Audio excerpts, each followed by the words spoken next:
Media మిత్రులకు నమస్కారం. గత కొన్ని రోజులుగా దేశ స్థాయిలో జరుగుతున్న పరిణామాలు, తెలంగాణ రాష్ట్రం మీద కేంద్ర ప్రభుత్వం, భారతీయ జనతా పార్టీ నాయకత్వం చేస్తున్న దాడుల్ని మీరందరూ కూడా కళ్ళతో చూసారు. ప్రధానంగా నిర్దిష్టమైన స్పష్టమైన ఆరోపణ, కాంగ్రెస్ పార్టీ అధ్యక్షుడిగా, తెలంగాణ రాష్ట్ర ముఖ్యమంత్రిగా ఆర్ఎస్ఎస్ మూల సిద్ధాంతాల మీద, భారతీయ జనతా పార్టీ రాజకీయ విధానం మీద నేను స్పష్టంగా మాట్లాడడం జరిగింది, ప్రజలకు వివరించడం జరిగింది.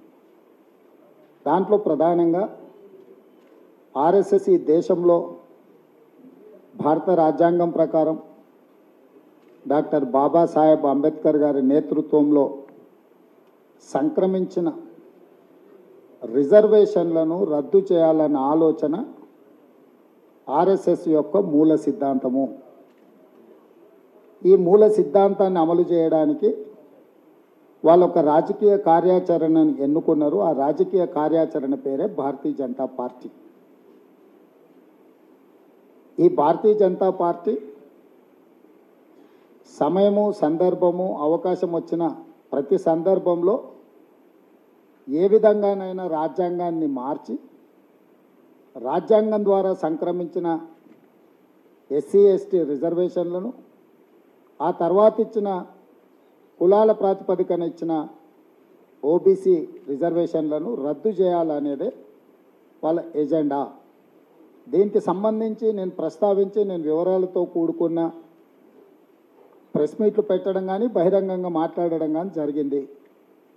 దీన్ని దేశ స్థాయిలో చర్చకు రావడం వల్ల భారతీయ జనతా పార్టీ కార్యాచరణ, ఆర్ఎస్ఎస్ యొక్క ఈ రిజర్వేషన్ల రద్దు సిద్ధాంతం మీద చర్చ జరగడంతో ఎన్నికల ప్రయోజనాలు దెబ్బ తగులుతుందేమో అని భారతీయ జనతా పార్టీ ఆ విషయాన్ని కప్పిపుచ్చుకోవడానికి, ఆ విషయం చర్చ జరగకుండా శాయశక్తుల ప్రయత్నం చేసింది. ఆ ప్రయత్నంలో భాగంగానే నా మీద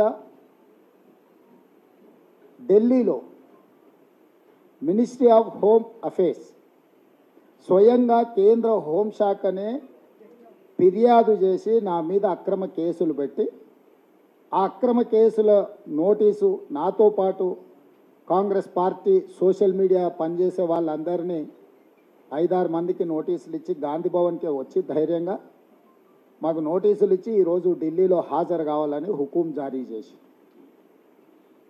నేను సూటిగా ఈ దేశ ప్రధానమంత్రి గారిని, ఈ దేశ కేంద్ర హోంశాఖ మంత్రి గారిని, మీరు పదే పదే తెలంగాణ రాష్ట్రానికి వస్తున్నారు కదా, మీ పార్టీ విధానాన్ని వివరించకుండా, మీ పార్టీ యొక్క ఆలోచన, గతంలో మీ మంత్రులు, గతంలో మీ పార్టీ నాయకులు చేసిన వ్యాఖ్యలను పరిగణలోకి తీసుకోకుండా, అంతకంటే ముందు 2000 సంవత్సరంలో అటల్ బిహారీ వాజ్పేయి గారి దేశానికి ప్రధానమంత్రిగా ఉన్నప్పుడు ఆనాటి రాష్ట్రపతి కేఆర్ నారాయణన్ గారి బడ్జెట్ సమావేశంలో ఉమ్మడి సభలను ఉద్దేశించి వారి ప్రసంగంలో మీరు పొందుపరిచిన సారాంశము, ఆ తర్వాత కేంద్ర ప్రభుత్వం ఇచ్చిన గెజిట్ నోటిఫికేషను, ఆ తర్వాత కేంద్ర ప్రభుత్వం అపాయింట్ చేసిన జస్టిస్ వెంకటాచలయ్య కమిషన్ రాజ్యాంగంను మార్చడానికి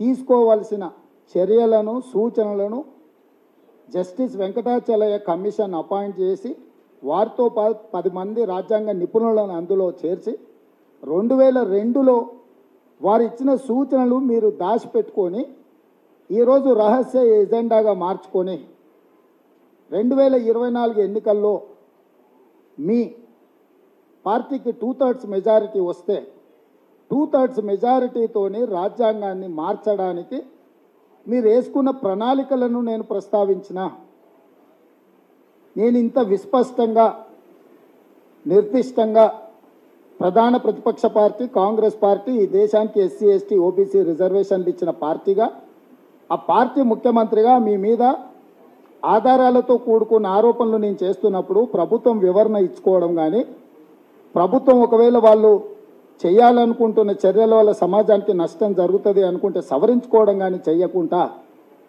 ఎన్నికల్లో నెగ్గడానికి ఈడీ, ఇన్కమ్ ట్యాక్స్, సిబిఐని వినియోగించినట్టు ఇప్పుడు ఢిల్లీ పోలీసులు నా మీద ప్రయోగం చేస్తున్నారు. ఢిల్లీ పోలీసులను ప్రయోగించడం వల్ల తెలంగాణ రాష్ట్రం, తెలంగాణ సమాజం భయపడుతుంది అనుకొని తెలంగాణ ముఖ్యమంత్రిగా దళితులకు, గిరిజనులకు, బలహీన వర్గాలకు అండగా నిలబడకుండా మీ ముందు లొంగిపోతానని ఈ ఢిల్లీ సుల్తాన్లు ఎందుకు అనుకుంటున్నారో నాకైతే అర్థం కాలేదు. ఈరోజు ఈ బాధ్యత, ఈ హోదా, ఈ దళితులు, గిరిజనులు, బలహీన వర్గాలు, మైనారిటీలు మాకు ఇస్తే వచ్చిన హోదా, ఈ హోదా ఖచ్చితంగా రిజర్వేషన్లను కాపాడడానికి భారతీయ జనతా పార్టీ చేపడుతున్న కుట్రను తిప్పికొట్టడానికి తప్పకుండా ఈ బాధ్యతను నేను ఉపయోగిస్తా. ఈరోజు మీడియా మిత్రులకు క్రొనలాజికల్గా కొన్ని విషయాలను మీ దృష్టికి ఈరోజు మీకు ఇస్తాం. 2000 సంవత్సరంలో ఫిబ్రవరి 22, 2000 సంవత్సరంలో భారతీయ జనతా పార్టీ నేతృత్వంలో ఉన్న ఎన్డీఏ ప్రభుత్వం అటల్ బిహారీ వాజ్పేయి గారు ప్రధానమంత్రిగా గెజిట్ నోటిఫికేషన్ విడుదల చేసిండ్రు.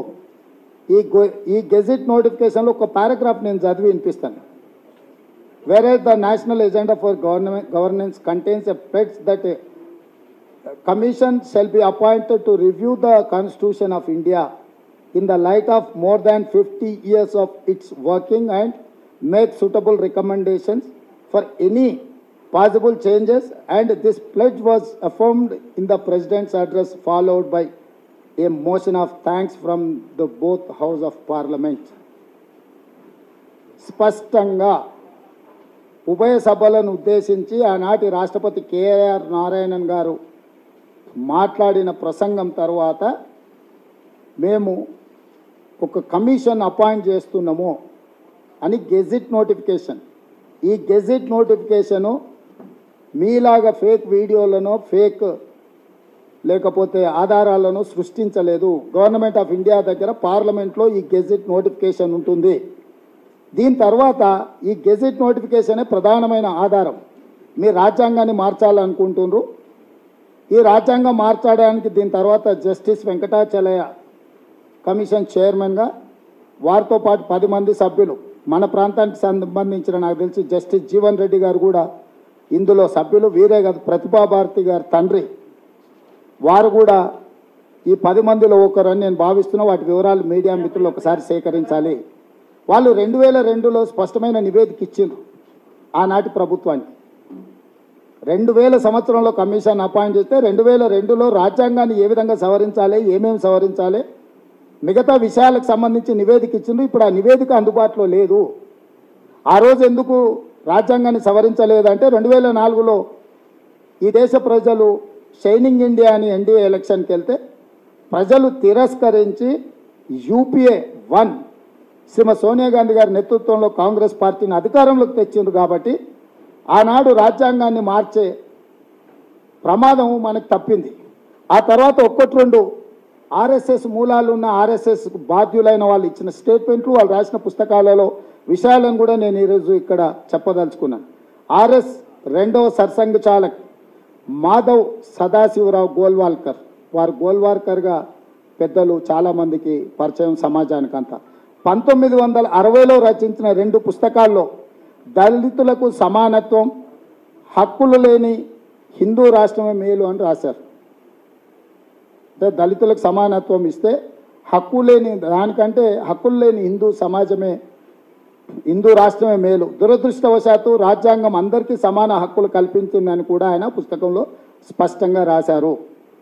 అంటే గోల్వాల్కర్ గారే 1960లో వారు రాసుకొని దురదృష్టవశాత్తు ఈ దేశంలో దళితులకు, మిగతా వాళ్లకు రిజర్వేషన్లు ఇవ్వడము ఇది దురదృష్టకరమని గోల్వాల్కర్ గారు వారు సొంతంగా రచించిన పుస్తకంలోనే ఉన్నది. 3వది ఆర్ఎస్ సిద్ధాంతకర్త ఎన్జి వైద్య 2015 ఆగస్టు 30 నాడు ఇండియా టుడేకు ఒక ఇంటర్వ్యూ ఇచ్చిండు. ఈయన ఆర్ఎస్ఎస్ ఫిలాసఫర్. ఏమన్నాడంటే, there is no need for a caste based reservation now. No caste has remain backward. at the most continue reservation for SC, ST for only 10 years. After that, abolish completely. NG Vaidya, RSS philosopher, చాలా స్పష్టంగా 2015 అంటే ఎప్పుడు నరేంద్ర మోడీ గారు ప్రధానమంత్రిగా బాధ్యతలు చేపట్టిన సంవత్సరం తర్వాత ఎన్జీ వైద్య ఆర్ఎస్ఎస్ ఐడియాలజీ ఆర్ఎస్ఎస్ ఫిలాసఫర్ అసలు రిజర్వేషన్లను రద్దు చేయాలి, అసలు ఏ కాస్ట్లు కూడా వెనుకబడలేవు, కాస్ట్ పరమైన రిజర్వేషన్లను రద్దు చేయాలి, ఎస్సీ ఎస్టీ రిజర్వేషన్లు కూడా ఇంకొక 10 సంవత్సరాలు కొనసాగించి వాటిని కూడా రద్దు చేయమన్నారు. వారు ఎప్పుడు చెప్పిండ్రు? 2015లో చెప్పిండ్రు. ఇప్పుడు 2025 వస్తుంది కాబట్టి దాన్ని దృష్టిలో పెట్టుకొని ఇప్పుడు రిజర్వేషన్లు తీసేయాలనేది వాళ్ళ ఉద్దేశము. దీనికి సంబంధించి క్లియర్గా ఎస్సీ ఎస్టీ రిజర్వేషన్లు ఒక భాగం అయితే 1978లో ఆనాటి రాష్ట్రపతి బిపి మండల్ నేతృత్వంలో ఒక కమిషన్ అపాయింట్ చేశారు. ఈ దేశంలో ఉన్న వేలాది బలహీన వర్గాల కులాలను అంచనా చేసి వాళ్ళ స్థితిగతులను పరిశీలించి పూర్తి స్థాయిలో గ్రౌండ్ నుంచి రిపోర్ట్ తయారు చేసుకొని ఒక నివేదిక ఇవ్వండి వాళ్ళ రిజర్వేషన్ల విషయంలో, వాళ్ళ ఆర్థికపరమైన అంశాల మీద. బిపి మండల్ ఇచ్చిన కమిషన్ నివేదికను 1990లో విపి సింగ్ మండల్ కమిషన్ పేరు మీద 52% బీసీ జనాభా ఉన్నది, వాళ్ళకి 27% రిజర్వేషన్లు రికమెండ్ చేస్తున్నామని వారు ఇచ్చిండ్రు.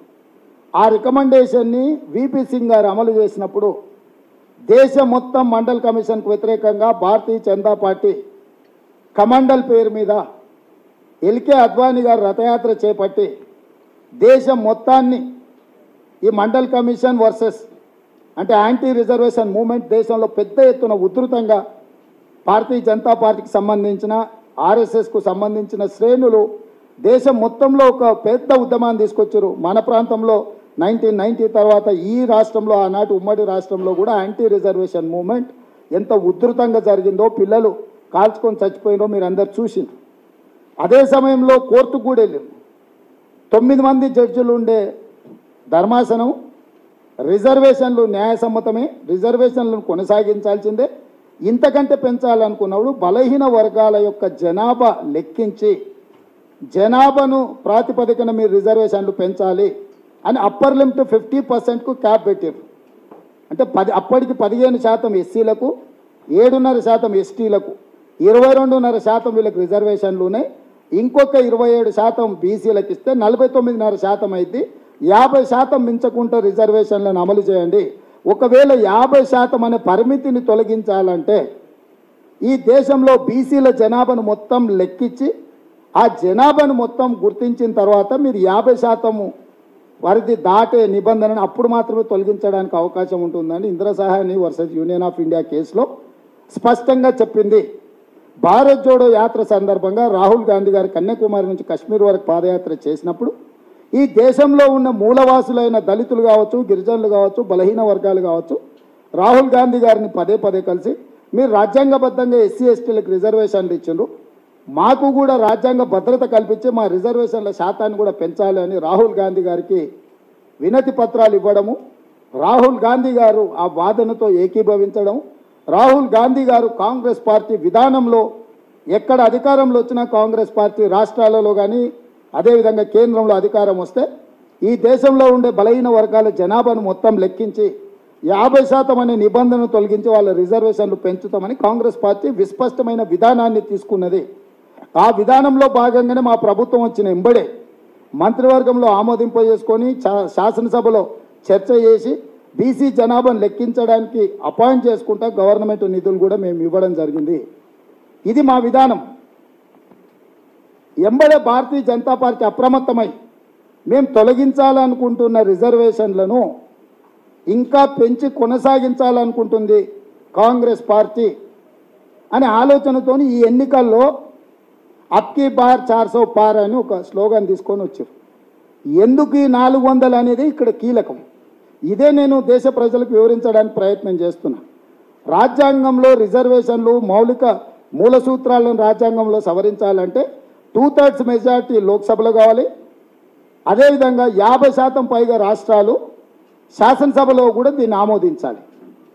అందుకే ఈరోజు 400 సీట్లు వస్తే 2/3 మెజార్టీతోని అక్కడ చట్టం చేసి వివిధ రాష్ట్రాలలో 8 రాష్ట్ర ప్రభుత్వాలు కాంగ్రెస్ పార్టీ ఎన్నికైనా ప్రతిపక్షాలు ఎన్నికైనా వారిని పడగొట్టి వివిధ రాష్ట్రాలలో బీజేపీ సొంత ప్రభుత్వాలను ఏర్పాటు చేసుకున్నది. ఈ రిజర్వేషన్లను రద్దు చేయాలంటే లోక్సభలో 2/3 మెజారిటీ కోసం ఈ ఎన్నికల్లో అన్ని దుర్మార్గాలకు పాల్పడుతూ అన్ని రకాలుగా ఒత్తిడి చేసి లొంగ తీసుకొని పార్టీలను చీల్చి చివరికి అసహించుకునే పరిస్థితిలో ఎన్సీపీని చీల్చి అజిత్ పవార్ను శివసేనను చీల్చి ఏక్నాథ్ షిండేలను ప్రతి రాష్ట్రంలో కర్ణాటకలో పార్టీలను చీల్చడం ఇట్లా 8 రాష్ట్రాలల్లో ప్రతిపక్ష ప్రభుత్వాలు ఉన్న వాటిని పడగొట్టి భారతీయ జనతా పార్టీ తమ ప్రభుత్వాలను ఏర్పాటు చేసుకుంది. వాళ్ళ లక్ష్యం ఒక్కటే, 1925లో మొదలైన రాష్ట్రీయ స్వయం సేవక్ సంఘ్ 100 సంవత్సరాలలో వాళ్ళకు కొన్ని గోల్స్ పెట్టుకొని బయలుదేరింది. ఒకటి, దేశాన్ని హిందూ దేశంగా ప్రకటించాలని, 2 రిజర్వేషన్లను తొలగించాలని. ఇట్లాంటి చాలా ప్రాధాన్యతతో కూడుకున్న అంశాలు ఉన్నాయి. మిగతా 370 ఆర్టికల్ కానీ, ట్రిపుల్ తలాక్ కానీ, సిటిజన్ అమెండ్మెంట్ యాక్ట్ కానీ, యూనిఫామ్ సివిల్ కోడ్ కానీ, ఇవన్నీ ఆర్ఎస్ఎస్ యొక్క విధానాలు. వాటన్నిటినీ మోడీ గారు, అమిత్ షా గారు పూర్తి చేసిండ్రు 17వ లోక్సభలో. ఇప్పుడు 18వ లోక్సభలో 2025 రాబోతుంది కాబట్టి రిజర్వేషన్లను రద్దు చేయడానికి ప్రణాళికబద్ధంగా పకడ్బందీగా ఈరోజు వాళ్ళు ఈ కార్యక్రమాన్ని చేపట్టినరు. ఈ విషయాలను నేను ప్రస్తావించిన ఎంబడే నా మీద కేసు పెట్టి ఎవరో సోషల్ మీడియాలో పోస్టింగ్ పెడితే ఒక రాష్ట్ర ముఖ్యమంత్రిని బాధ్యుని చేసి, ఫిర్యాదుదారులు ఎవరు? భారతీయ జనతా పార్టీకి ఢిల్లీలో శాఖ ఉంది, తెలంగాణలో శాఖ ఉంది, భారతదేశం అంతుంది, ఇతర దేశాలలో కూడా వాళ్ళకి సభ్యులు ఉన్నారంటారు. వాళ్ళు ఎవరు చేయలే. నా మీద ఫిర్యాదు చేసి MHA minister of home affairs government of India ఒక పార్టీ నాయకుడి మీద, ఒక ముఖ్యమంత్రి మీద ఫిర్యాదు చేసి నాన్ అవైలబుల్ సెక్షన్స్ పెట్టి ఆగమేఘాల మీద దేశ భద్రతకి ఏదో ముప్పు వచ్చినట్టు, దేశ స్వతంత్రమే కోల్పోతున్నట్టు ఇప్పటికిప్పుడు వచ్చి నువ్వు రావాలని, ఇవాళ మా తరఫున మాకు సంబంధమే లేదని పోలీస్ స్టేషన్లో మా అడ్వకేట్ చేయడానికి పోతే, మా మహిళా అడ్వకేట్ పోతే హార్ష్గా బిహేవ్ చేశారు పోలీస్ స్టేషన్లో. అంటే మేల్ ఆఫీసర్ అబ్యూజ్ చేసిన మా అడ్వకేట్లను. అంటే ఢిల్లీ పోలీసుని ఎందుకు ఎన్నుకున్నారంటే, ఢిల్లీ పోలీసులు కేంద్ర హోంశాఖ కింద పనిచేస్తారు. వివిధ రాష్ట్రాలలో హోంశాఖ రాష్ట్ర ప్రభుత్వం పరిధిలో పనిచేస్తారు. ఢిల్లీ పోలీసు మాత్రమే కేంద్ర హోంశాఖ పరిధిలో పనిచేస్తారు. ఎన్సిటి నేషనల్ క్యాపిటల్ టెరిటరీ కాబట్టి అక్కడ అర్బన్ డెవలప్మెంట్ మినిస్ట్రీ అండ్ హోంశాఖ, కేంద్ర హోంశాఖ, కేంద్ర అర్బన్ డెవలప్మెంట్ మినిస్టర్ కింద ఉంటాయి ఈ 2 శాఖలు. అంటే రాష్ట్ర ప్రభుత్వానికి సంబంధం ఉండదు. అందుకోసమని కేంద్ర ప్రభుత్వంలో పనిచేసే పోలీసు యంత్రాంగం ఢిల్లీ పోలీసులు అమిత్ షా గారి నియంత్రణలో పనిచేసి అక్కడ హోంగార్డును ట్రాన్స్ఫర్ చేయాలన్నా అమిత్ షా గారే చేయాలి. ఇవాళ ఆ పోలీసులను ప్రయోగించి నా మీద ఒత్తిడి తీసుకొచ్చి ఎన్నికల ప్రచారం చేయకుండా అడ్డుకోవాలనే కుట్ర జరుగుతుంది. ఇదే కాకుండా ఇంకొన్ని ఆధారాలను నేను మీ ముందు పెట్టదలుచుకున్నాను. కేంద్ర మంత్రి అనంత్ కుమార్ హెగ్డే మోడీ మంత్రివర్గంలో cabinet minister, union cabinet minister. ఎప్పుడైనా 2017లో ఆయన ఇచ్చిన స్టేట్మెంట్ ఏంది? రాజ్యాంగంపై నాకు గౌరవం ఉంది, అయితే రానున్న రోజుల్లో అది మారనుంది, మేము ఇక్కడ ఉన్నది అందుకోసమే వచ్చామంటూ కేంద్ర మంత్రి అనంత్ కుమార్ హెగ్డే. అంటే మేము వచ్చిందే రాజ్యాంగాన్ని మార్చడానికి, మేము ఇక్కడ ఉన్నదే రాజ్యాంగం మార్చుతాం, తొందరలోనే రాజ్యాంగం మారుస్తామని, రాజ్యాంగాన్ని మార్చడానికే వచ్చామని అనంత్ కుమార్ హెగ్డే నరేంద్ర మోడీ గారి మంత్రివర్గంలో ఉన్న మంత్రి 2017లో స్టేట్మెంట్ ఇచ్చిండు. వీరే కాదు,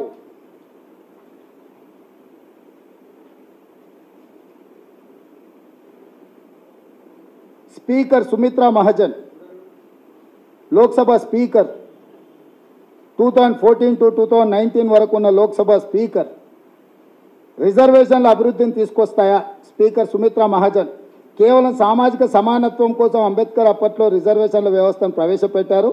అది 10 ఏళ్ల వరకు మాత్రమే ఉండాల్సి ఉన్నా ప్రభుత్వాలు 10 ఏళ్లకోసారి పెంచుకుంటూ వస్తున్నాయి. రిజర్వేషన్లు దేశాన్ని అసలు అభివృద్ధి పరుస్తాయా అని సుమిత్రా మహాజన్ అనుమానం వ్యక్తం చేశారు. అంటే లోక్సభ స్పీకర్ నరేంద్ర మోడీ గారు ప్రధానమంత్రిగా ఉన్న లోక్సభకి లోక్సభ స్పీకర్గా పనిచేసే సుమిత్రా మహాజన్ గారు రిజర్వేషన్లను వ్యతిరేకించుకుంటూ రిజర్వేషన్ల గురించి మాట్లాడింది. వీరే కాదు, వైద్యన్ మళ్ళీ కూడా 2017లో కూడా ఆర్ఎస్ లీడర్ మన్మోహన్ వైద్య ఏమన్నాడు ఆయన? The cost based reservation must end at some point and everyone should get more job opportunities. అంటే క్లియర్గా వీళ్ళందరూ వాళ్ళకి సంబంధించిన వాళ్ళు, ఆర్ఎస్ఎస్ బీజేపీకి సంబంధించిన వాళ్ళు రిజర్వేషన్లను రద్దు చేస్తామని విస్పష్టంగా ప్రణాళికబద్ధంగా ఒక ఎజెండాను తీసుకొని ముందుకెళ్తున్నారు. ఇప్పుడు నేను అడుగుతున్నా భారతీయ జనతా పార్టీని, దేశ ప్రధానమంత్రిని, కేంద్ర హోంశాఖ మంత్రిని, ఎన్డీఏ ఉన్నప్పుడు సెకండ్ టైం ఎన్డీఏ వాజ్పేయి గారు ఉన్నప్పుడు ఫిబ్రవరి 1, 2000 సంవత్సరంలోనే మొదలుపెట్టి ఫిబ్రవరి 22, 2000 సంవత్సరంలో జస్టిస్ వెంకటాచలయ కమిషన్ అపాయింట్ చేసి రాజ్యాంగాన్ని మారుస్తున్నాము. అప్పుడు ప్రాతిపదిక ఏం చూపించారు? 50 సంవత్సరాలు పూర్తయింది రాజ్యాంగాన్ని మనము అమలు చేసుకోవడం. 50 సంవత్సరాల తర్వాత ఈరోజు రాజ్యాంగంలో మార్పులు చేయాలనుకుంటున్నాం, దానికోసం వెంకటాచలయ కమిషన్ అపాయింట్ చేసినామన్నారు. దాని మీద నరేంద్ర మోడీ గారు, అమిత్ షా గారు ఆలోచన ఏంది? వాళ్ళు ఏ విధానం? అసలు ఆ రోజు అపాయింట్ చేసిన కమిషన్ని తప్పుపడుతున్నారా? వాజ్పేయి ప్రభుత్వాన్ని కూడా తప్పుపడుతున్నారా? జస్టిస్ వెంకటాచలయ ఇచ్చిన నివేదికను మీరు ఏం చేసిండ్రు? దాని పట్ల మీ వైఖరి ఏంటి? అదేవిధంగా 2014 తర్వాత నీ మంత్రివర్గంలో ఉన్న వాళ్ళ నుంచి మొదలు పెడితే స్పీకర్ గారు కూడా రిజర్వేషన్లు వద్దు అని మాట్లాడినరు. దీని మీద నరేంద్ర మోడీ గారు, అమిత్ షా గారు, దేశ ప్రజలకు జేపీ నడ్డా గారు ఏం చెప్తారు? అందుకే ఈరోజు ఈ దేశ ప్రజలకు, ఈ దేశంలో ఉన్న ప్రతి ఒక్కరికి నేను విజ్ఞప్తి చేస్తున్నా. ఈసారి మీరు భారతీయ జనతా పార్టీకి వేసే ప్రతి ఓటు మీ ఎస్సీ, ఎస్టీ, బీసీ, ఓబీసీ రిజర్వేషన్ల రద్దుకు ఉపయోగపడతాయి. మీరు రిజర్వేషన్లను రద్దు చేసుకోవాలి. రాజ్యాంగంలో సమూలమైన మార్పులు జరిగి ప్రాథమిక స్వేచ్ఛకు భంగం కలగాలనుకుంటే భారతీయ జనతా పార్టీకి మీరు ఓటు వేయండి. మీరు భారతీయ జనతా పార్టీకి వేసే ప్రతి ఓటు మీ రిజర్వేషన్లు రద్దు అయితే నేను బల్ల గుద్ది చెప్తున్నా, ఈ రిజర్వేషన్లు ఉండాలి. బలహీన వర్గాలకు 50% క్యాప్ తీసి అడిషనల్ రిజర్వేషన్స్ ఇవ్వాలి అని అంటే కాంగ్రెస్ పార్టీకి ఓటు వేయండి. ఈరోజు రాజ్యాంగాన్ని మార్చి రిజర్వేషన్లు రద్దు చేసే వాళ్ళు ఎన్డీఏ కూటమి. రాజ్యాంగాన్ని ఉంచి రాజ్యాంగంలో బలహీన వర్గాల రిజర్వేషన్లు పెంచడానికి అవసరమైన నిర్ణయం తీసుకునేది ఇండియా కూటమి. రాజ్యాంగం ప్రాతిపదికగానే ఈ ఎన్నికలు జరుగుతున్నాయి. ఈ ఎలక్షన్లో వెల్ఫేర్ అండ్ డెవలప్మెంట్ అనేది పక్కకు పోయింది. ఈ ఎన్నికలు ఇంకా వెల్ఫేర్ అండ్ డెవలప్మెంట్ చుట్టూత చర్చలు జరగడం లేదు, జరగదు. ఈ ఎన్నికల్లో welfare and development is irrelevant. The relevance is that కాన్స్టిట్యూషన్ని మార్చాలన్నా మార్చకూడదా? మార్చాలనుకుంటే ఎన్డీఏ కూటమి, మార్చకూడదు అని అనుకుంటే ఇండియా కూటమి. ఎటువైపు నిలబడాలనో ఈ దేశంలో ఉండే దళితులు, గిరిజనులు, బలహీన వర్గాలు, మైనారిటీలు నిర్ణయించుకోండి. నరేంద్ర మోడీ గారు, అమిత్ షా గారు, మీరు పెద్ద పెద్ద పదవులు చేసిండ్రు, మీరు చాలా పెద్దవాళ్ళు, నేను కాదనను. నేను మొదటిసారి ముఖ్యమంత్రి అయినా మీ ముందులో చాలా చిన్నవాడే ఉండొచ్చు. మీరు మీ పోలీసులతో బెదిరించాలనుకుంటున్నారు చూడండి, అది ఒక్కటి మాత్రం జరగదు. కావాలంటే ఒక ఆయన ఈ రాష్ట్రంలోనే ఉంటాడు, ఫ్రీగానే ఉన్నాడు, ఎప్పుడైనా కావాలంటే మీరు పోయి ఆయన అడుగుండ్రు. ఇట్లా పోలీసు కేసులతోని, చెర్లపల్లి, చెంచల్గూడ జైళ్లతోని భయపట్టించుకొని రాజకీయం చేయాలనుకుంటే తెలంగాణ రాష్ట్రంలో జరిగిన పరిణామాలు, మేము చేసిన పోరాటం ఏందో మీకు తెలుస్తుంది. ఎందుకంటే చీకట్లు ఎట్లాగో మీతోనే మాట్లాడుతుంటాడు కాబట్టి ఒకసారి ఆయనను అడగండి. దయచేసి ఇలాంటి ప్రయత్నాలు మానుకోండి.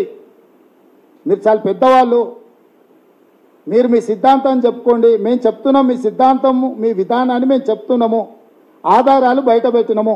ఇప్పటి వరకు అట్లాంటి ఆలోచనే లేదు. ఈ భూమి ఆకాశాలు ఉన్నంత వరకు ఈ రాజ్యాంగం ఇట్లనే ఉంటుందని మోడీ గారు నిన్న చెప్పినట్టు. మరి మీ అభిమాన నాయకుడు అటల్ బిహారీ వాజ్పేయి గారు ప్రధానమంత్రిగా తీసుకున్న నిర్ణయాలు ఈరోజు గెజిట్ నోటిఫికేషన్స్ను, జస్టిస్ వెంకటాచలయ కమిషన్ వివరాలను ఈరోజు ప్రపంచాన్ని ముందు నేను చర్చకు పెడుతున్నా. దీని మీద పూర్తి స్థాయిలో మీడియా వాళ్ళు కూడా చర్చకు తీసుకోవాలి. ఇది దేశం యొక్క ప్రజాస్వామిక మనుగడకే ప్రమాదము. ఈ ప్రమాదం నుంచి బయటపడేసే బాధ్యత ఫోర్త్ ఎస్టేట్ కూడా ఉన్నది. ఇది నా ఒక్కడి కోసమో నా పార్టీ కోసమో చేస్తున్న వాదన కాదు. ఈ దేశంలో ఉన్న 144 కోట్ల ప్రజల కోసం కాంగ్రెస్ పార్టీ పడుతున్న తాపత్రయము. దీన్ని దృష్టిలో పెట్టుకొని మీరు ఈ విషయం మీద చర్చ చేయాలన్నా చేయకూడదా మీరు నిర్ణయించుకోండి.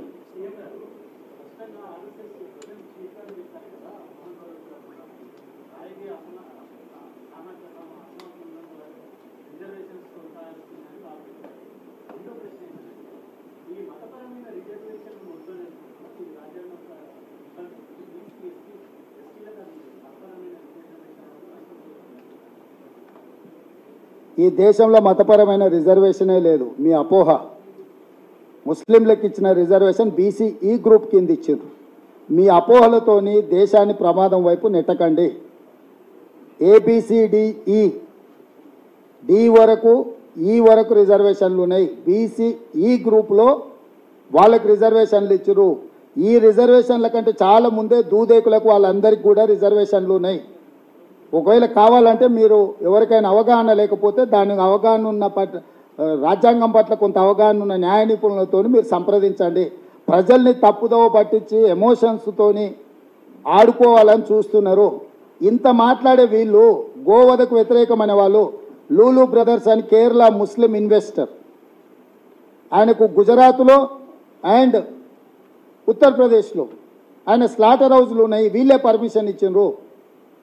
సో వీళ్ళు చెప్పేదానికి చేసేదానికి ఇలాంటి పొంతన లేకుండా వ్యవహరిస్తున్నారు.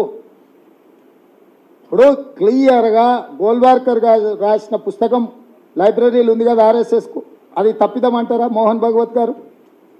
వైద్య గారు ఇచ్చిన స్టేట్మెంట్ తప్పు అంటారా? ఒకవేళ తప్పైతే చర్యలు తీసుకోమని నరేంద్ర మోడీ గారు ప్రభుత్వంలో ఉన్న స్పీకర్ గారు, క్యాబినెట్ మినిస్టర్ గారు చాలామంది, నేను ఒక ఇద్దరిద్దరు కోట్ చేసిన జస్ట్, ఎందుకంటే మీకు భారతీయ జనతా పార్టీలో నరేంద్ర మోడీ ప్రభుత్వంలో ఉన్న వాళ్ళు ఏం మాట్లాడినరని. సో వాటిని కప్పిపుచ్చుకొని మీరు ఆనాడు వాళ్ళ మీద ఏమన్నా చర్యలు తీసుకుని ఉంటే ఇట్లాంటి చర్చకే తావు లేకపోవు. మీరు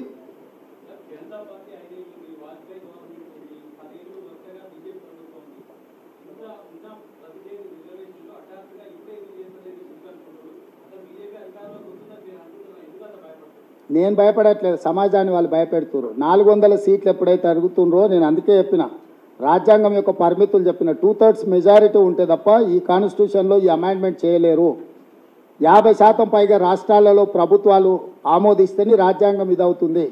అందుకే వాళ్ళు 8 రాష్ట్రాలల్లో ప్రతిపక్షాలు ఎన్నుకున్న ప్రభుత్వాలను కూలగొట్టారు. ఇప్పుడు 400 సీట్లు గెలవాలని అన్ని రకాల దుర్వినియోగాలకు పాల్పడుతున్నారు. గతంలో ఏ రోజు కూడా ఎన్డీఏ ప్రభుత్వంలో కూడా వాజ్పేయి గారికి 182 సీట్లు మాత్రమే ఉండే. ఏ రోజు కూడా వాళ్ళకి సింపుల్ మెజారిటీ కూడా లేదు. ఇతర కూటముల మీద ఆధారపడి దేశంలో 2-3 రాష్ట్రాలలోనే ప్రభుత్వాలు ఉన్నాయి ఆ రోజు.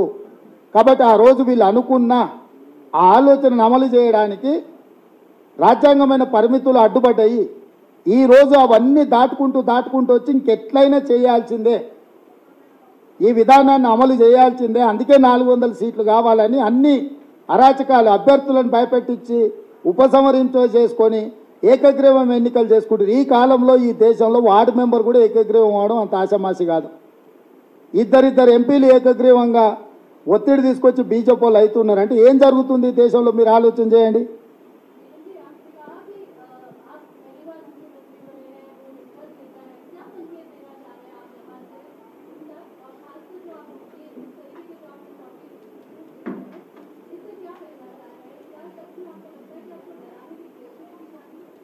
मैं साफ साफ ये कहना चाहता हूँ, इस देश का प्रधानमंत्री गृह मंत्री बहुत बड़ा जिम्मेदारी आदमी है, देश को चलाने वाले नेता लोग हैं.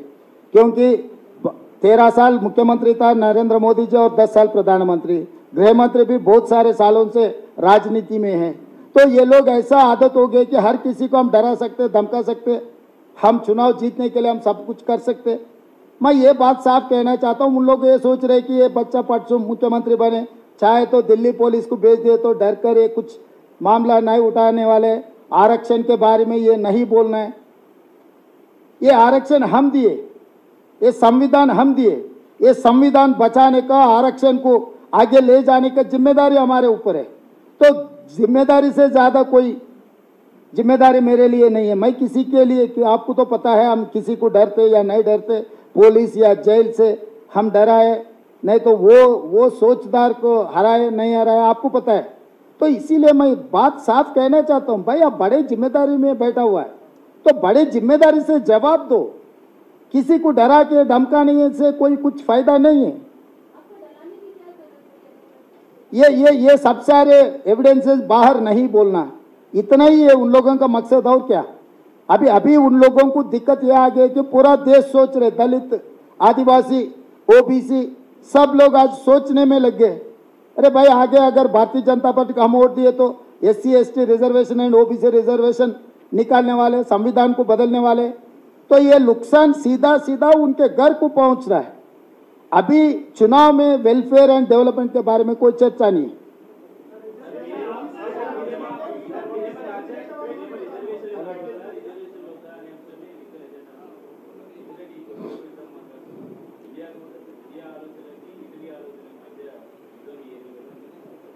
ఇప్పుడు పాపం కిషన్ రెడ్డి ఏం మాట్లాడాలనో ఏం చెప్పాలనో తెలియక బాధపడుతున్నాడు. నేను ఆ రోజే చెప్పిన, ఈస్ట్ ఇండియా కంపెనీ మొట్టమొదట సూరత్కు వచ్చింది, సముద్రం పక్కన సంసారం మొదలుపెట్టి దేశాన్ని ఆక్రమించుకున్నది. ఈరోజు అదాని ప్రధాని ఇద్దరు సూరత్ నుంచే బయలుదేరిండ్రు ఈ దేశాన్ని తమ కబంధ హస్తాలలో పెట్టుకొని పాలించాలని. ఈరోజు కార్పొరేట్ సెక్టర్ కోసమే ఈ రిజర్వేషన్ అబాలిష్ చేయాలనుకుంటున్నారు. నేను సూటిగా కిషన్ రెడ్డి గారిని అడుగుతున్నా, కేంద్ర ప్రభుత్వంలో 30 లక్షల ఉద్యోగాలు ఖాళీలు ఉన్నాయి, ఈ 10 సంవత్సరాలు భర్తీ చేయలేదు. ఒకవేళ ఈ 30 లక్షల కేంద్ర ప్రభుత్వ ఖాళీలను భర్తీ చేసినుంటే ఇందులో 15 లక్షలు స్ట్రైట్గా జనరల్ మెరిట్ వచ్చే వాళ్ళని వదిలేస్తే 15 లక్షలు SC ST OBC వెల్ ఎడ్యుకేటెడ్కి ఉద్యోగాలు వచ్చి ఉండేటివి. అంటే తద్వారా మీరు ఆ రిజర్వేషన్లను అట్లా అన్యాయం చేసిండ్రు. రెండవది, BSNL, LIC, రైల్వేస్, ఎయిర్పోర్ట్ అన్ని నేషనల్ కంపెనీస్ నవరత్నాస్ అమ్మడం వల్ల ప్రభుత్వ ఉద్యోగాలు దొరకడం లేదు, అవన్నీ ప్రైవేటైజ్ అయిపోయినాయి ఈరోజు. సో ప్రభుత్వ రంగ సంస్థల్ని ఏర్పాటు చేసి 60 లక్షల కోట్ల రూపాయల మొత్తం ఆస్తులను సృష్టించి అందులో రిజర్వేషన్లు అమలు చేసి ఉద్యోగ నియామకాలు కాంగ్రెస్ పార్టీ చేపట్టింది. ఇవాళ వాటన్నిటిని అమ్మడం ద్వారా ఈ దేశంలో ఉండే SC ST OBCలకే ఎక్కువ నష్టము. అవన్నీ కార్పొరేట్ కంపెనీల చేతులకు వెళ్ళిపోయిన తర్వాత వాళ్ళు ఫస్ట్ కార్పొరేట్ కంపెనీకి ఒక సంస్థ పోయిందంటే ఫస్ట్ రిజర్వేషన్లను తీసేస్తారు.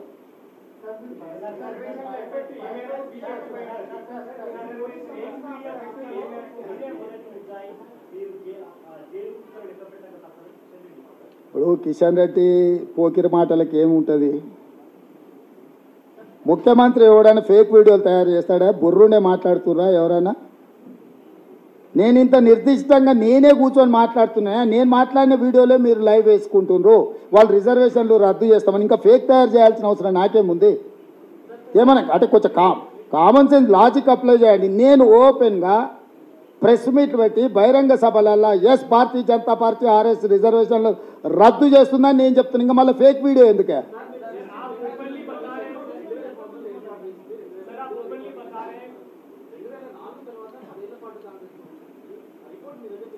అందుకనే మేము వచ్చినాం కాబట్టి అది అమలు జరగలేదు, ఆపిపెట్టినాము. మేము వచ్చినాం కాబట్టి రిజర్వేషన్లు రద్దు కాలేదు. 2004లో నిజంగానే బీజేపీ గవర్నమెంట్ మళ్ళీ వచ్చినుంటే ఇవన్నీ వ్యవహారాలు చేసేటోళ్ళు. ఈయన వచ్చిన తర్వాత చాలా విషయాలు చేసిండు. ఇప్పుడు అందుకే ఎప్పుడు కూడా బీజేపీ కానీ జనతా పార్టీ కానీ ఎందుకు చేయలేదంటే వాళ్ళకి ఏ రోజు కూడా అబ్సల్యూట్ మెజారిటీ లేదు. కూటమిల కుంపటిలో వాళ్ళకి చేయడానికి అవకాశం రాలే. ఈరోజు 400 సీట్లు వస్తే చేసేద్దామని 8 రాష్ట్రాలలో రాష్ట్ర ప్రభుత్వాలను కూల్చేసి వాళ్ళ ప్రభుత్వాలను ఏర్పాటు చేసుకున్నారు. సో ఈరోజు వాళ్ళు క్రిస్టల్ క్లియర్గా సింగిల్ పాయింట్ ఎజెండాగా ముందుకెళ్తున్నారు. రాజ్యాంగాన్ని సవరించాలి, రిజర్వేషన్లను రద్దు చేయాలి, ఇది ఒక్కటే ఎజెండా.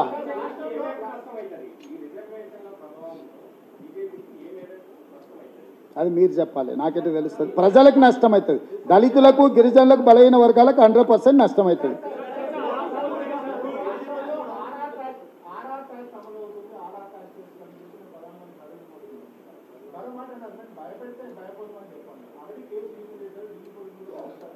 పంపిరు వచ్చారు, ఇక్కడనే ఉన్నారు.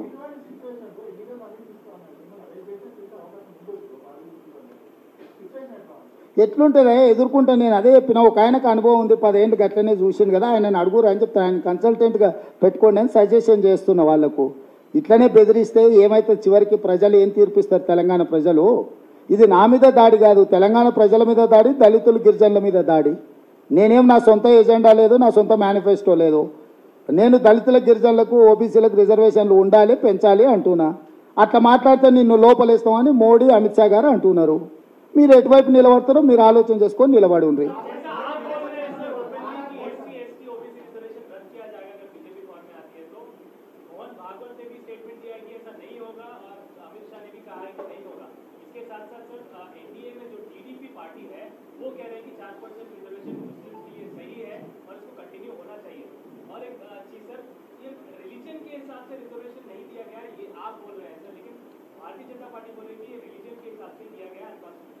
वो झूठ बोलने में यूनिवर्सिटी लगा है। वो यूनिवर्सिटी में जो जो विद्यार्थी पास होकर डॉक्टरेट लेकर निकलते उसमें वाइस चांसलर है नरेंद्र मोदी जी, रजिस्ट्रार है अमित शाह भाई, और बाकी के लोग लेक्चरर्स है, कुछ स्टूडेंट्स है। ये व्हाट्सएप यूनिवर्सिटी देखना बंद कर दो, क्योंकि अपने सामने नरेंद्र मोदी जी सीधा सीधा कह दिया कि, और अमित भाई ने चवल्ला में कह दिया है कि मुस्लिम रिजर्वेशन हम हटा देंगे, कर्नाटक में बोल दिए। आप बोल रहे चंद्रबाबू नायडू जी हम लागू करने वाले 4% मुस्लिम रिजर्वेशन। अब इसमें दो अंतर, आंध्र प्रदेश के भारतीय जनता पार्टी नेता लोग बोलना है, इसके जवाब वो लोग देना है। वो लोग साफ कह रहे, साफ हमला कर रहे संविधान के ऊपर। संविधान को बचाने का जिम्मेदार हम लिए, रिजर्वेशन बचाने का जिम्मेदार हम लिए, तो मैं इतना आधार दिया हुआ हूं। अभी इसके जवाब दो बोलो। आज मैं नरेंद्र मोदी जी अमित भाई से मैं एक ही सवाल कहना चाहता हूं, बार बार आप तेलंगाना आ रहे, जस्टिस वेंकटाचलय कमीशन के ऊपर आपका सोच क्या है? वाजपेयी जी जो 2000 फरवरी 22 ईयर्स कॉन्स्टिट्यूटेड जस्टिस वेंकटाचलय कमीशन, इसके बारे में आप क्या कहना चाह रहा है? तो 100 बकना एक लिखना बोल के बड़े लोग बोले, बांटने का लगे लिखने का लगे। लिखने का आधार मैं आपको दे रहा हूं, ये जो लिखे सो ये जो लिख कर दिए, इसके बारे में अभी भारतीय जनता पार्टी जवाब देना इस देश को, इस जनता को।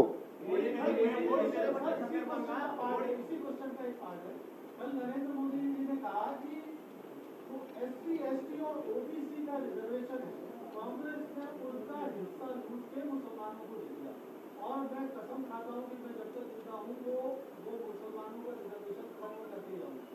आपका क्या कहेगा? आप तो कहते हैं कि आरक्षण को बचाने की जिम्मेदारी कांग्रेस की है, तो क्या वाकई में कांग्रेस ने एससी एसटी और ओबीसी का हिस्सा काट के मुस्लिम को नहीं दे दिया? संजय जी इतना झूठ है। 10 साल पहले हम लोग रिजर्वेशन दिया हुआ है, किसी का काट के किसी को दिया हम लोग? आज भी हम क्या कह रहे हैं? हम पूरा ओबीसी के जनता जितना भागीदार उतना ही हिस्सादार। हम लोग साफ कह चुके, हम ओबीसी सेंसस करने के बाद हम रिजर्वेशन और बढ़ाएंगे। हम साफ कह रहे, हमारे एजेंडा में लगा है। मोदी जी जो झूठ बात कहने के लिए कोशिश करे, कहां से आया वो सोच? अगर 10 साल आपके, अगर हम लोग कुछ गलत किए तो लोकसभा में क्यों नहीं उठाए मुद्दा को? अभी आके यहाँ पर भाषण क्यों दे रहे? भाई आप ही मुख्य प्रधानमंत्री है, गृह मंत्री अमित भाई है, तो सब मिलकर आप आपके कैबिनेट में लगा के हम क्या गलती किए पूरा निकाल दो। तो गलत झूठे बात, ये व्हाट्सएप यूनिवर्सिटी में आदत हो गए कांग्रेस के खिलाफ बोलने का। तो ऐसे बातों से कुछ फायदा नहीं है, लोग इन लोगों को मानने वाले नहीं है।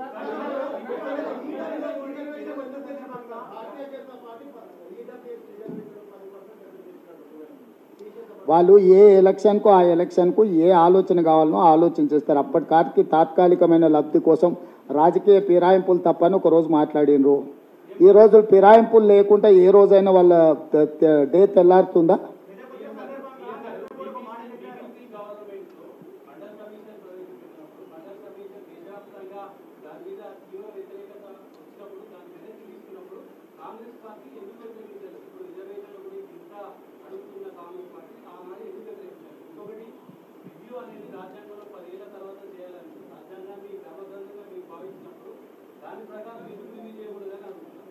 ఇప్పుడు నేను బీజేపీ వాళ్ళు ఏం అడుగుతున్నారని కాదు, రిజర్వేషన్ ఎందుకు రద్దు చేయాలంటారో దానికి సమాధానం చెప్పమంటున్నారు. వాళ్ళ అధికారంలో వాళ్ళు మమ్మల్ని అడిగేది ఏంది?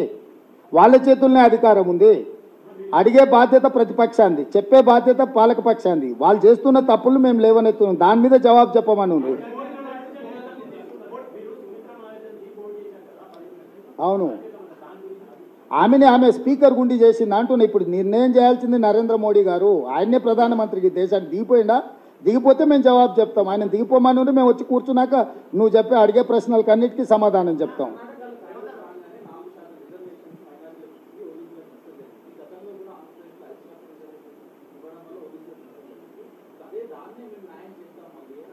తప్పు అని నేను చెప్తున్నా. వారు మాట్లాడుతున్న తప్పుడు ప్రచారము. ఎవరిది తగ్గించి ఇవ్వలేదు, వాళ్ళకి అదనంగా ఇచ్చిండ్రు. వాళ్ళని కూడా బీసీ ఈ గ్రూప్లో చేర్చిండ్రు. అది మత ప్రాతిపదికన ఇచ్చిన రిజర్వేషన్ కాదు, వాళ్ళ ఇంటర్ప్రిటేషన్ అట్లున్నది.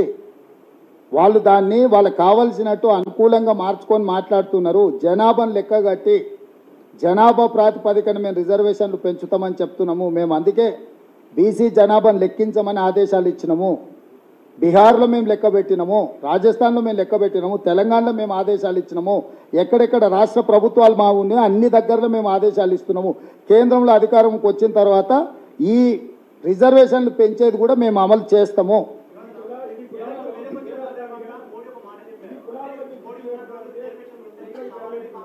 ఇప్పుడు ఎవరిని వాళ్ళని గుర్తించడానికి చేస్తున్న ప్రయత్నము, కులాల మధ్యలో చిచ్చు అనుకుంటే నరేంద్ర మోడీ గారు నేను బీసీ లీడర్ని అని చెప్తున్నాడు. ఆయన ఆర్టిఫిషియల్ బీసీ, కన్వర్టెడ్ బీసీ మీకు తెలుసు కదా. నరేంద్ర మోడీ గారు ముఖ్యమంత్రి కాకముందు వాళ్ళు ఫార్వర్డ్ కాస్ట్, ఆయన ముఖ్యమంత్రి అయిన తర్వాత ఆయన సామాజిక వర్గాన్ని తీసుకొచ్చి బీసీలో కలిపిండు. నరేంద్ర మోడీ గారు కన్వర్టెడ్ బీసీ కాబట్టి ఆయనకు బీసీల పట్ల ప్రేమ లేదు. ఈ కన్వర్షన్స్తో కొన్ని సమస్యలు ఉన్నాయి కాబట్టి ఆయనకు అవసరమైనప్పుడు ఆ కార్డు తీస్తాడు. मैं सबसे बड़ा बीसी नेता हूं, मैं बीसी है ना, इसीलिए कांग्रेस पार्टी मेरे को సతారే, ఇట్లాంటి స్టేట్మెంట్లన్నీ ఆయన ఇస్తుంటాడు. ఆయన మీరు ఇన్ని అడుగుతారు, నేను ఒకటే ప్రశ్న లాస్ట్కి చెప్పి, ఆయన ప్రధానమంత్రి అయిన తర్వాత 2019 ఎలక్షన్ల ముందర మన్మోహన్ సింగ్ పాకిస్తాన్తో కలిసి నన్ను హత్య చేయడానికి కుట్ర చేసి నన్ను స్టేట్మెంట్ ఇచ్చిండా? 5 సంవత్సరాలు ఈ దేశానికి ప్రధానమంత్రిగా ఉన్న వ్యక్తి 10 సంవత్సరాలు ప్రధానమంత్రిగా పనిచేసిన మన్మోహన్ సింగ్ గారి మీద పాకిస్తాన్తో కలిసి నరేంద్ర మోడీ గారిని హత్య చేయడానికి కుట్ర చేసిండు, సుపారీ ఇచ్చిండని ఆరోపణ చేసిండు. ఇంతకంటే పచ్చి అబద్ధం ఈ భూ ప్రపంచం మీద ఏమన్నా ఉంటుందా? అయినా మీరు ఇంకా నరేంద్ర మోడీ గారు చెప్పేటివన్నీ మొత్తం ఏమంటారు, ఇంకా అంతకంటే సత్యహరిచంద్రుడే లేడన్నట్టుగా మీరు మాట్లాడడము, దీన్ని బట్టి మీరు కూడా అర్థం చేసుకోండి. ధన్యవాదాలు.